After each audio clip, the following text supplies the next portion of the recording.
नमः शिवाय। ओम नमः शिवाय। त्रेता युग की बात है। त्रेता युग की बात है। एक बार भगवान शिव, माता सती एक साथ अगस्त मुनि के आश्रम पर पहुँचे। भगवान शिव जब अगस्त मुनि के आश्रम पर पहुँचते हैं तो अगस्त मुनि जगत पिता जानकर और जगत माता जानकर भगवान शिव को चरणों में प्रणाम करते हैं और अगस्त मुनि कहते हैं, हे प्रभु, आप तो जगत के पिता हैं, आप हमारे आश्रम पर पधार कर मेरा भाग को बढ़ाया। और इस प्रकार अगस्त मुनि भगवान शिव को आसन देकर विराजमान कराते हैं। भगवान शिव कहते हैं, हे मुनि, मैं राम कथा को श्रवण करने के लिए। भगवान शिव कहते, हे मुनि, मैं तुम्हारे पास राम कथा को श्रवण करने के लिए आया हूँ और कुछ दिन यहीं पे रहकर मैं भगवान श्री राम का कथा को श्रवण करना चाहता हूँ।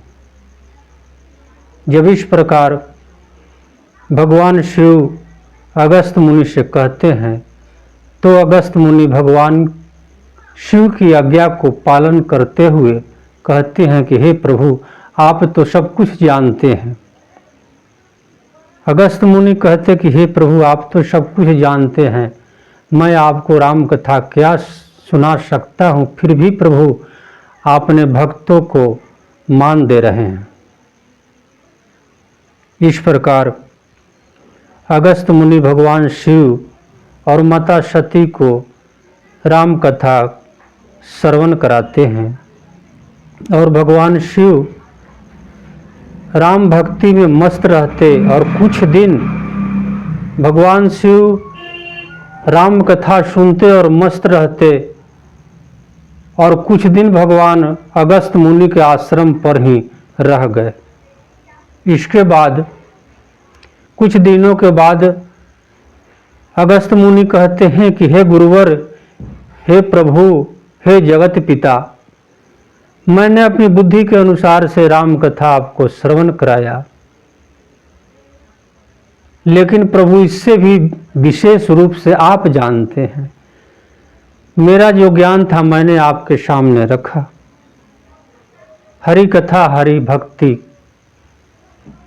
सब अनंत है। ऐसे कहकर अगस्त मुनि भगवान के चरणों में प्रणाम करते हैं और भगवान शिव वहाँ से विदा लेते हैं।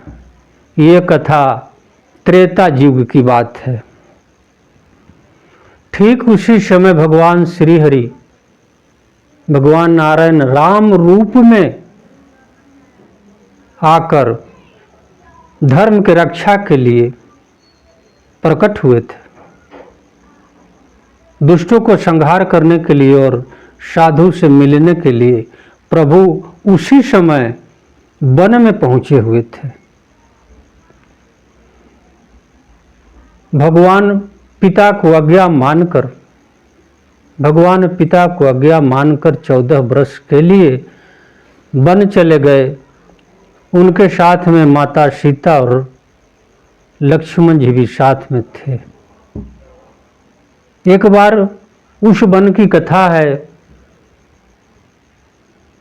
माता सीता अपने पति से कहती कि हे स्वामी, यह मृग बड़ी सुंदर है, आप इसे लाएं।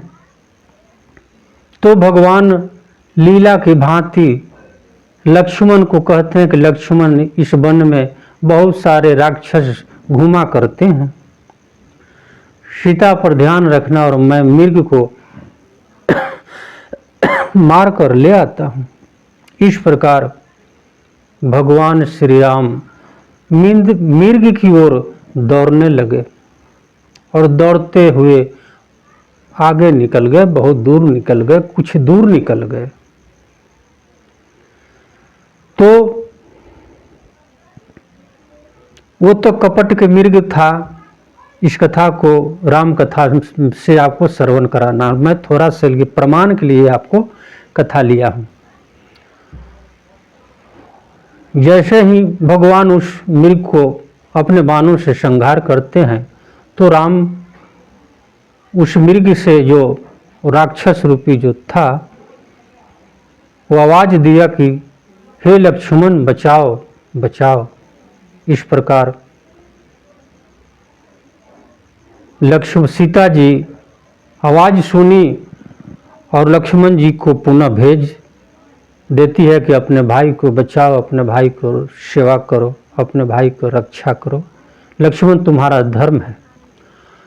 लक्ष्मण जी सीता जी की आज्ञा मानकर प्रभु को रक्षा के लिए चले जाते हैं और तब तक रावण साधु का रूप धारण करके मां सीता को हरण कर लेता है। जब लक्ष्मण जी राम जी के पास जाते हैं तो भगवान कहते हैं कि हे लक्ष्मण, तुम मेरे आज्ञा का उल्लंघन क्यों किया? मैंने तो तुझे वहां रहने के लिए कहा था। लेकिन लक्ष्मण जी कहते कि हे भैया, सीता माँ की आज्ञा था। इस प्रकार भगवान श्री रामचंद्र जी कहते हैं चलो जल्दी चलते हैं कुटिया में। मन में ऐसा मुझे विश्वास लगता है कि सीता उस कुटिया में नहीं है। इस प्रकार दोनों भाई कुटिया में आते हैं तो सीता नहीं थी। तो भगवान मनुष्य की तरह, दुखी की तरह, अज्ञानी की तरह लीला करते हुए प्रभु ने सीता को खोज के लिए ऐसे लीला रचाई। उसी समय भगवान शिव और माता सती आ रहे थे। भगवान श्री रामचंद्र जी सीता के खोज के लिए नाना प्रकार की दुख भरी लीला करते थे। भगवान शिव सोचते कि प्रभु से कैसे दर्शन हो जाए। इस प्रकार भगवान शिव भी मन में विचार करते हुए भगवान की तरफ वन की ओर चले आते हैं। लेकिन भगवान शिव मन में उचित अवसर नहीं समझते। भगवान शिव मन में सोचते हैं कि अभी भगवान से मिलने का हमारा जो उचित अवसर है ये ठीक नहीं लग रहा है। इसलिए भगवान शिव दूर ही से सच्चिदानंद भगवान की जय हो, सच्चिदानंद भगवान की जय हो, सच्चिदानंद भगवान की जय हो कहकर भगवान शिव रामचंद्र जी को प्रणाम कर लेते हैं। ओम नमः शिवाय, ओम नमः शिवाय। भगवान शिव सच्चिदानंद भगवान की जय हो इस प्रकार कहकर दूरही से प्रणाम करते हैं और अपने पत्नी सती जी के साथ आगे बढ़ जाते हैं। माता सती के मन में एक संशय पैदा हो गई। माता सती के मन में एक संशय पैदा हो गई कि हमारे पति शिव जी जगत के पिता हैं, सबको इनको प्रणाम करता, सबको इनको प्रणाम करता, यहाँ तक कि देवता, मनुष्य, राक्षस, ऋषि, महर्षि सभी हमारे पति को प्रणाम करते हैं। लेकिन हमारे पति, हमारे शिव जी इस राम को प्रणाम करते हैं, कहीं हमारे पति को भ्रम तो नहीं हो गया। सब कोई तो हमारे पति को प्रणाम करते, लेकिन शिव स्वयं झुककर उस राजा को, उस राजा के पुत्र को प्रणाम करते हैं। इस बात को लेकर सती को मन में संशय हो गई और शिव जी से कुछ नहीं कहती, मन में नाना प्रकार के संशय अपने मन में सती जी पाल लिया। कभी कभी तो हम सबको भी हो जाता, वो तो भगवान है। हम लोग इस संसार के मनुष्य तो हर समय संशय में ही जीते हैं। आज भगवान को थोड़ा संशय लग गया, इसी कथा को सुनना है। इस कथा को ध्यान से सुनिए कि माता सती को संशय क्यों लग गई। माता सती को संशय इसलिए लग गई कि उन्हें अहंकार आ गया मन में कि हमारा पति सबसे श्रेष्ठ है। यही सती जी का अहंकार आ गया। इस अहंकार के कारण उनको नाना प्रकार का मन में संशय उत्पन्न हो गई कि हमारे पति श्रेष्ठ हैं, ये जो राम है ये राजा दशरथ के पुत्र है। अगर ये हमारे पति से बड़े होते, हमारे पति से सीनियर होते, चाहे ये भगवान होते, तो पत्नी के लिए इस प्रकार रोते बिलखते, ये ईश्वर का काम नहीं है। माता सती मन में विचार करती कि ईश्वर तो अंतर्यामी होते हैं ना, वो सब कुछ जानते हैं।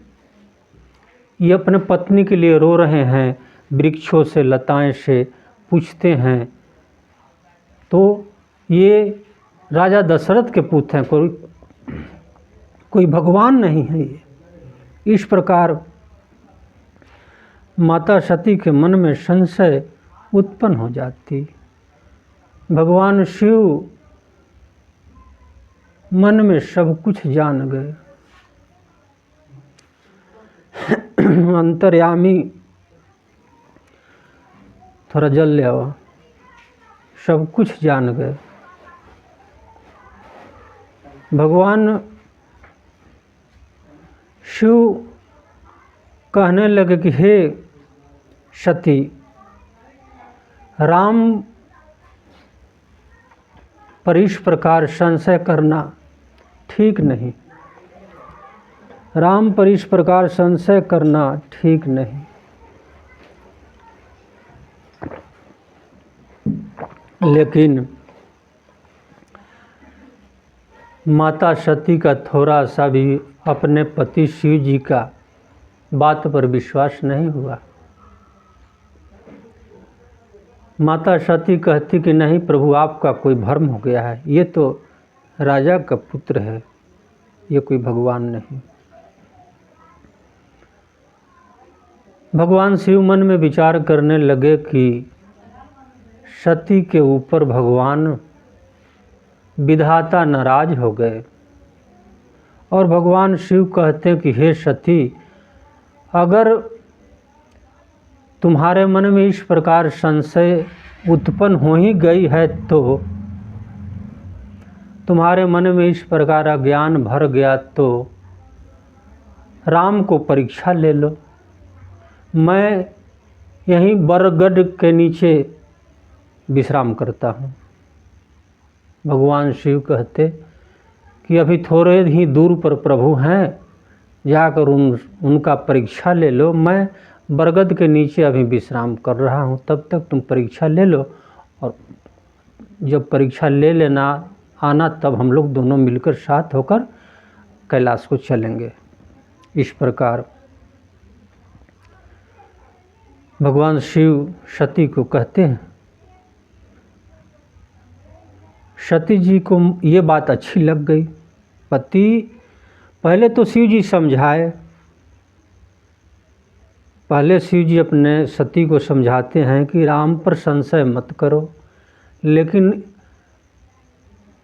सती जी को अपने पति पर भी विश्वास नहीं हुआ, और स्वयं भगवान शिव को कहती कि आप कहीं गलत में, ये कोई राजा के ये तो पुत्र है। इस प्रकार तो भगवान शिव अंत में कह दिए कि जाओ परीक्षा ले लो। तो ये बात सती जी को अच्छी लगी, और सती जी कहती कि हाँ ठीक है प्रभु, मैं उनको परीक्षा ले लेता हूँ। भगवान कहते कि ठीक है, और वहाँ से सती जी राम जी को परीक्षा लेने के लिए चल देती है। सती जी मन में विचार करती कि किस प्रकार परीक्षा लिया जाए, कैसे लिया जाए, लेकिन अंत में उन्होंने सती जी मन में निश्चय कर लिया कि मैं सीता का रूप धारण कर लेता हूँ, क्योंकि राम सीते के लिए दुखी हैं, तो यही परीक्षा अच्छा होगा। और इस प्रकार सती जी माता सीता का रूप धारण कर लिए और सीता के रूप में सती जी राम की ओर आगे बढ़ने लगे। उधर से प्रभु आ रहे और इधर से सीता जी जो सती के रूप में आगे बढ़ने लगे। अचानक दोनों आदमी, साथ में लक्ष्मण जी थे, अचानक जैसे ही नज़दीक हुए रामचंद्र जी के सामने सती जी जो सीता के रूप में थे, जब नज़दीक हुए तो लक्ष्मण जी घबरा गए। लक्ष्मण जी घबरा गए और आश्चर्यजनक में पड़ गए। लेकिन एक क्षण के बाद श्री रामचंद्र जी आगे बढ़ते हैं और वो जो सीता के रूप में सती जी सीता के रूप में थी, भगवान आगे बढ़ कर के उनको चरणों को पकड़ कर प्रणाम करते हैं। इस प्रकार सती जी सीता के रूप में है, लेकिन भगवान श्री रामचंद्र जी सीता सामने दिखाई दे रहे, लेकिन भगवान झुक करके प्रणाम करते हैं और कहते हैं कि हे माता, मैं आपको प्रणाम करता हूँ, विषकेतु भगवान शिव कहाँ हैं? ये भगवान श्री रामचंद्र जी ने सीता के रूप में सती जी को ही सामने सीता खड़ी है, लेकिन उन्हीं का रूप में कहते हैं, भगवान प्रणाम करते हैं और कहते हैं कि विषकेतु शिव भगवान कहाँ है माता? ये इस प्रकार भगवान कहते हैं तो सती जी जो सीता के रूप में थे तुरंत विलीन हो गया और सती जी अपने रूप में आ गए।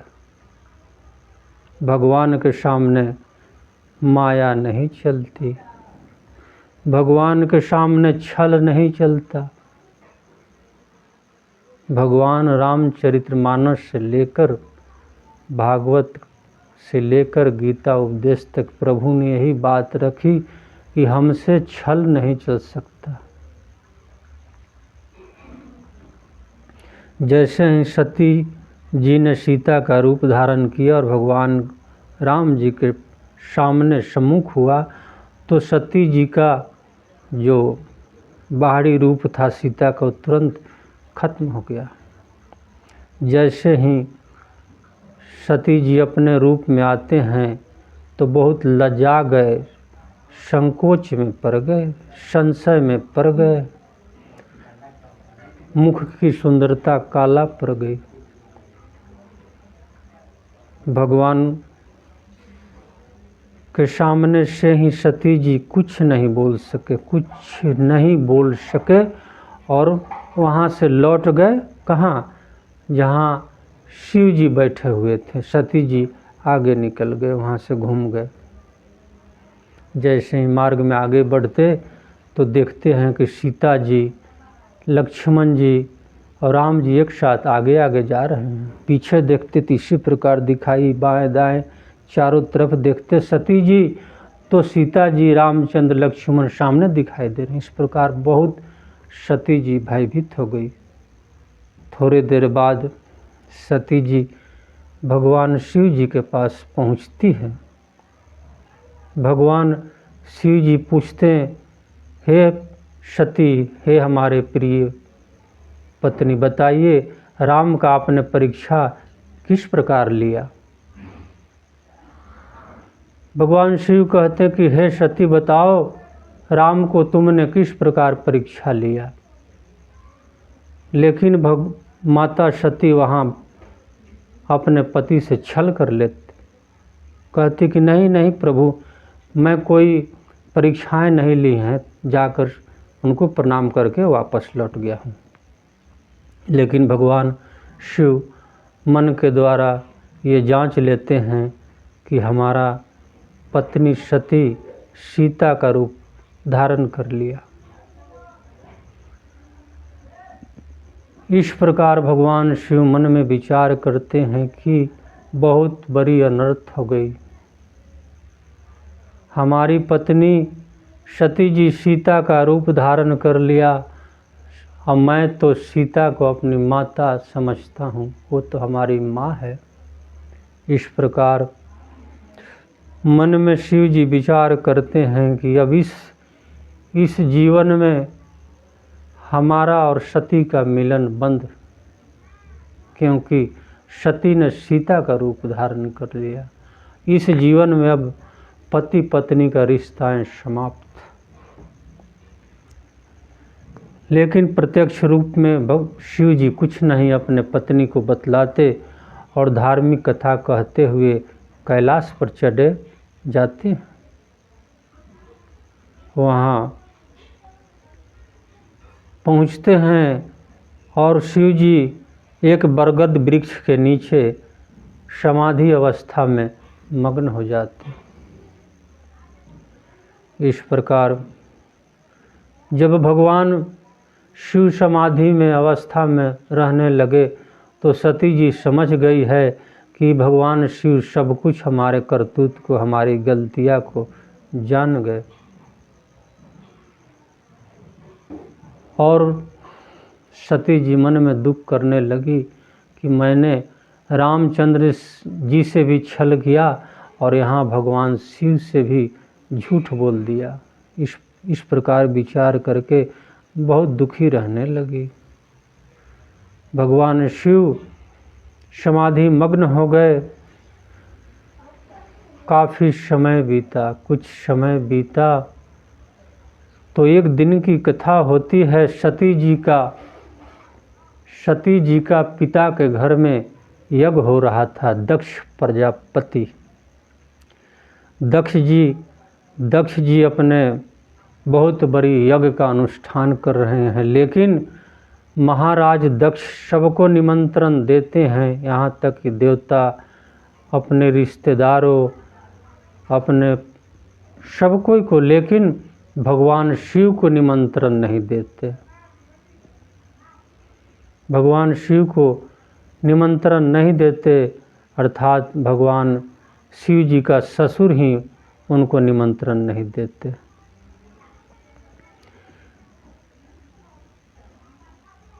एक दिन की बात आती है कि कैलाश से बहुत सारे देवता मुनि सभी रथ पर सवार होकर अपने पत्नियों के साथ जा रहे थे। तो सती जी पूछने लगी कि हे स्वामी, ये लोग कहाँ जा रहे हैं? भगवान शिव कहते हैं कि आपका पिता का घर में यज्ञ हो रहा है, महाराज दक्ष जी के यहाँ, ये लोग वहीं जा रहे हैं, उनका निमंत्रण आया है, इसलिए वो लोग जा रहे हैं। सती जी जब ये बात सुनी कि हमारे पिता के घर में यज्ञ हो रहा है, तो मैं भी जाती, देख लेती तो अच्छा होता। और सती जी अपने पति शिव जी से कहने लगी कि हे स्वामी, मुझे अपने पिता को घर जाने दीजिए। भगवान शिव जी कहते हैं, हे सती, मैंने जाने का कब मना किया है, लेकिन तुम्हारा पिताजी हमसे बैर करते हैं, इसलिए वह मुझे निमंत्रण नहीं दिए हैं, हमारी न्योता नहीं दिए हैं मुझे। अगर तुम बिना न्योता को जाते हो तो तुम्हें कष्ट भोगना पड़ेगा। इस प्रकार भगवान शिव समझाते हैं, लेकिन माता सती नहीं मानती और भगवान शिव से जिद करने लगती। भगवान शिव अपने मुख पार्षदों के साथ में सती जी को उनका पिताजी का घर पहुंचवा देती है। भगवान शिव अपने पार्षदों के साथ में अपने पत्नी सती जी को पिताजी का उस घर पहुंचवा देते हैं। जैसे ही सती जी वहाँ जाती तो उनको देखकर सब कोई मुंह फेर लेता। सिर्फ एक माँ सती जी का माता जी बातें करती, बाकी वहाँ उन्हें कोई आदर सम्मान कुछ भी नहीं होती। लेकिन ये सब तो सती जी अपना दुख सहन कर लिया, लेकिन उस यज्ञ में भगवान शिव का भाग नहीं दिया गया था। ये समझकर सती जी बहुत दुखी हो गई कि हमारे पति को भाग नहीं दिया गया है, और बहुत दुखी हो गई और जोर जोर से अपने पिता से कहने लगी कि पिताजी, इस हमारे शिव को अपमान करने वाले को कभी सुखी नहीं मिल सकता, आपको दंड मिलेगा। और इस प्रकार सती जी क्रोध में आकर उसी यज्ञ अग्नि में अपने शरीर को भस्म कर डाला। भस्म करते समय माता सती भगवान श्री रामचंद्र जी को प्रणाम करके कहती कि हे प्रभु, हमसे जो भूल हुआ वो क्षमा कर दीजिएगा, हमने जो अज्ञानवश गलत किया वो क्षमा कीजिएगा प्रभु, और अगला जन्म हमारा फिर भगवान से मिलन हो, यही कृपा बनाए रखिएगा। और इस प्रकार भगवान को स्मरण करते हुए सती जी उस अग्नि में कूद पड़ी। जब इस प्रकार सती जी ने किया तो शिव जी का मुख पार्षद उस यज्ञ का विध्वंस कर डाले, बहुत सा को विध्वंस कार्य किए, ये किए, वो सब बहुत प्रकार करते हैं। भगवान शिव जी बहुत दुखी होते हैं सती जी को अग्नि में भस्म होने से, और भगवान शिव इतनी दुख में व्याकुल हो जाते हैं कि पत्नी के वियोग में भी अंत में समाधि अवस्था में लीन हो जाते हैं। ये शिव और सती की कहानी है। अब दूसरी कहानी अब भगवान शिव और पार्वती की होगी, मैं दूसरे वीडियो में आपको ज़रूर कहूँगा। तब तक आप मुझे क्षमा करें। ओम नमः शिवाय, ओम नमः शिवाय, ओम नमः शिवाय, ओम नमः शिवाय।